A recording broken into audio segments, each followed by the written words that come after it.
Madame le consul du Maroc, Madame le maire de Biscarrosse, Monsieur le président d'Air Aventure, bonsoir à toutes et à tous.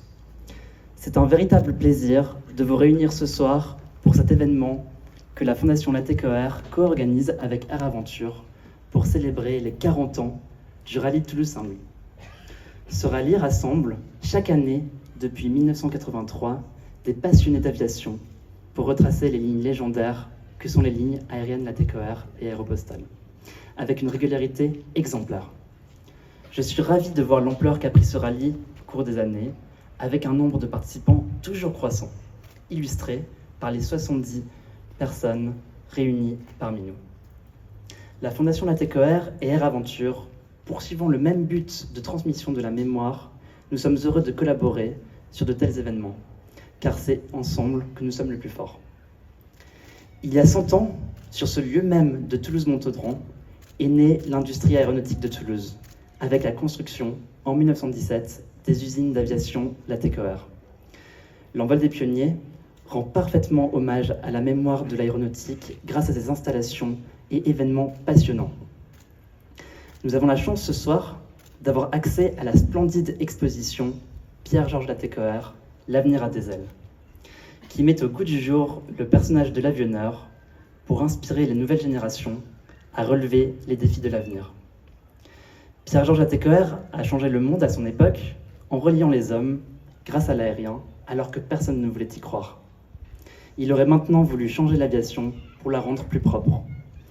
Cela est magnifiquement bien raconté dans cette exposition que vous aurez l'occasion de découvrir tout à l'heure. Je souhaiterais remercier la CMSL pour le travail exceptionnel réalisé à l'envol des pionniers et pour la mise à disposition de ce site mythique. C'est un réel plaisir de travailler avec ces équipes sur l'organisation d'événements comme celui-ci. J'ai une pensée particulière pour Véronique Allard, l'architecte muséographe pour l'exposition sur Pierre-Georges Latécoère. Et les expositions permanentes, j'ai changé de ligne, pardon. La Fondation Latécoère a été ravie de collaborer avec elle pour ces différentes expositions. Véronique a également été d'un immense soutien dans la création du spectacle de son et lumière que nous allons voir plus tard dans la soirée.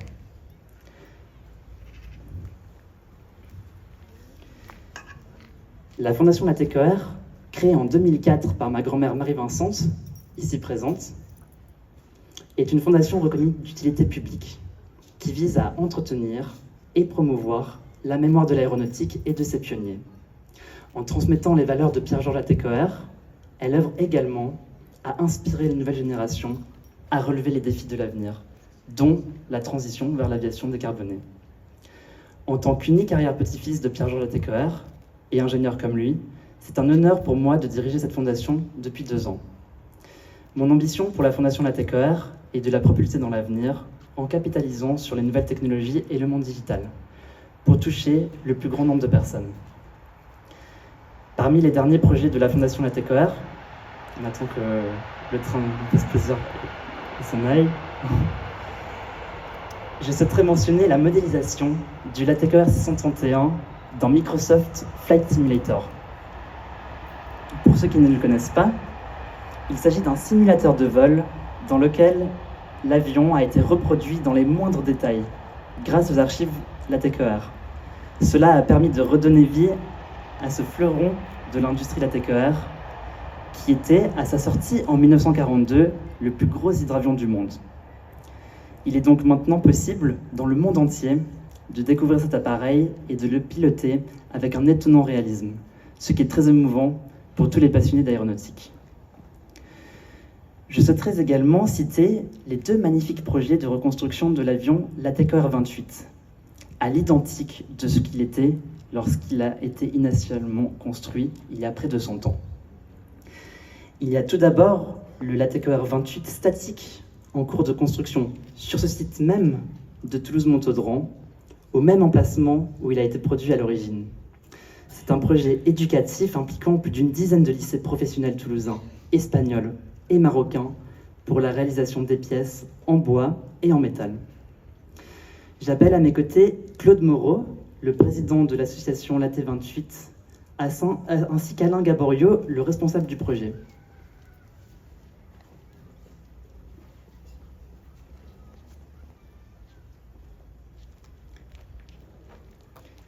C'est un honneur pour la Fondation Latécoère de vous témoigner son soutien et de vous remettre un prix de 5 000 €. Merci beaucoup.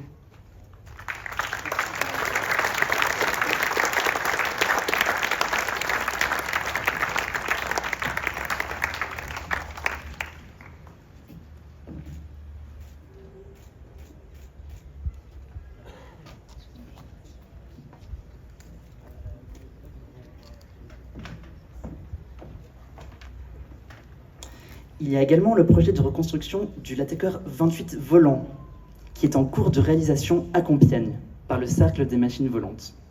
L'avion sera animé par un moteur Hispano-Suiza, tel qu'à l'origine. J'appelle à mes côtés Frédéric Collineau, président du Cercle des machines volantes.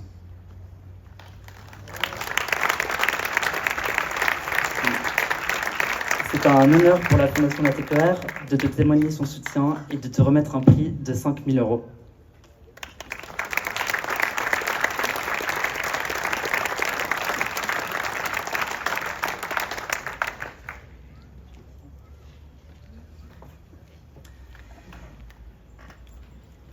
Le 12 mai 1930, Jean Mermoz, surnommé l'Archange, franchit l'Atlantique Sud aux commandes d'une version hydravion du Latécoère 28, chargée de 130 kg de courrier.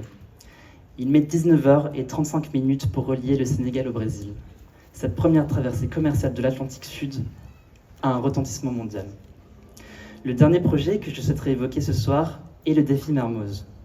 Ce dernier consiste à concevoir et réaliser un drone à hydrogène capable de franchir l'Atlantique Sud selon la route historique de Jean Mermoz, sans émettre de CO2. C'est une innovation majeure de l'Institut supérieur de l'aéronautique et de l'espace. J'appelle à mes côtés Jean-Marc Mochetta, professeur d'aérodynamique à l'Institut supérieur de l'aéronautique et de l'espace, responsable du projet Défi Mermoz. C'est un honneur pour la Fondation Latécoère de te témoigner son soutien et de te remettre un prix de 2 500 €.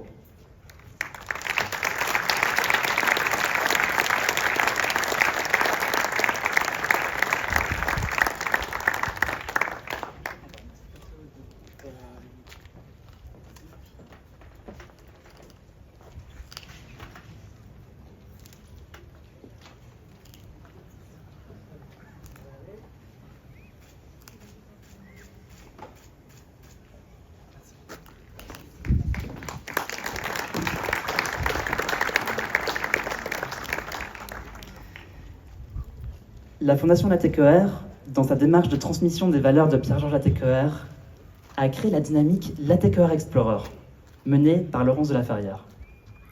Latécoère Explorer perpétue, à travers ses 8 membres, l'esprit visionnaire et l'audace qui ont animé les pionniers de l'aéronautique. Cela à travers des conférences inspirantes et des soutiens à des projets dont elle défend les valeurs. Les femmes et les hommes constituant la dynamique Latécoère Explorer ont chacun, à travers des projets exceptionnels, innovants, authentiques et généreux, contribué au développement de l'altruisme dans les domaines scientifiques, écologiques, technologiques et de la solidarité. Nous avons la chance d'avoir ce soir avec nous l'aventurier et psychiatre Bertrand Piccard, l'éco-explorateur Raphaël Donjon, l'ingénieur spatial Jean-François Clairvoy, la championne de voltige Catherine Monnery et l'alpiniste et exploratrice Laurence de la Ferrière. Je tiens à remercier une nouvelle fois les Latécoère Explorers pour leur engagement. En plus de nous faire l'immense honneur d'être réunis ce soir, les Latécoère Explorers réalisent au cours de ce week-end des conférences de presse et grand public autour du thème de l'audace. Ils lancent un appel à participation où des associations et personnalités sont appelées à proposer des exemples concrets d'actions audacieuses aujourd'hui dans l'esprit des pionniers des lignes aériennes Latécoère et Aéropostale. Enfin, je souhaiterais mentionner le collectif Toulouse Pioneers, qui rassemble les pionniers de l'écomobilité d'aujourd'hui. Il a pour ambition de perpétuer cet esprit précurseur voué à relier les hommes, comme l'ont fait les pionniers d'autrefois, en concevant le futur de l'aviation et des mobilités. Merci aux Toulouse Pioneers présents aujourd'hui, Aura Aero, De l'Air et Open Airlines. Les Latécoère Explorers, dans le domaine de l'exploration et les Toulouse Pioneers dans l'industrie de l'écomobilité partagent les mêmes valeurs de pionniers.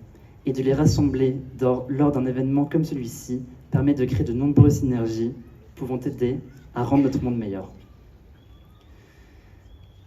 À son époque, mon arrière-grand-père a bouleversé la société en reliant les hommes grâce au moyen le plus avancé de l'époque, l'aviation. Tout ceci en dépit des enjeux qui paraissaient insurmontables. Il le déclare dans sa mémorable maxime, si souvent citée qu'elle en est devenue légendaire. J'ai refait tous les calculs, il confirme l'opinion des spécialistes, notre projet est irréalisable. Il ne nous reste plus qu'une chose à faire, le réaliser. Aujourd'hui, il aurait souhaité transformer le monde en s'attaquant aux défis actuels, à commencer par la protection de notre environnement, en tournant l'aviation vers les énergies vertes. Voler est le plus vieux rêve de l'homme. Pour qu'il perdure, il faut des projets durables, mais également audacieux, comme ceux de Pierre-Georges Latécoère. Dans le prolongement de ce thème, nous vous offrons donc ce soir une table ronde exceptionnelle, composée de 3 personnalités expertes de l'aviation durable. J'ai tout d'abord le plaisir d'accueillir le Latécoère Explorer Bertrand Piccard, que je n'ai pas besoin d'introduire. Après son tour du monde en avion solaire, il a réussi, avec sa fondation Solar Impulse, à identifier plus d'1 millier de solutions permettant de protéger l'environnement de manière financièrement durable, rentable. Ensuite, le Toulouse Pioneer Alexandre Ferré, fondateur et CEO d'Open Airlines, qui propose aux compagnies aériennes les outils digitaux d'écopilotage dont elles ont besoin pour mettre en place une aviation plus verte et plus durable. Et enfin, le professeur Jean-Marc Mochetta, enseignant l'aérodynamique à l'Institut supérieur de l'aéronautique et de l'espace, et responsable scientifique du projet Défi Mermoz. Cette table ronde sera animée par Christophe Chaffardon, directeur éducation, sciences et culture de la CMSL. Un grand merci à tous pour votre attention et bonne table ronde.